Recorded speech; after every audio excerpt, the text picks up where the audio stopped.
আমার ভিতরে শুধু রাজনীতি নাই, গোটা বিশ্বকে রাজনীতিকে আমি শিখাই,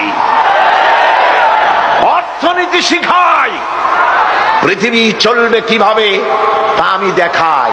এই জন্য এই কোরআনের আসল মুফাসসির তো আমি নই, কোরআনের আসল মুফাসসির তো মাওলানা সিফাতুল্লাহ সাহেব নন, এর মুফাসসির তো মাওলানা আবুল কালাম আজাদ সাহেব নন, এর আসল মুফাসসির তো মাওলানা কামাল উদ্দিন জাফরি সাহেব নন। এর আসল মুফাসসির কে?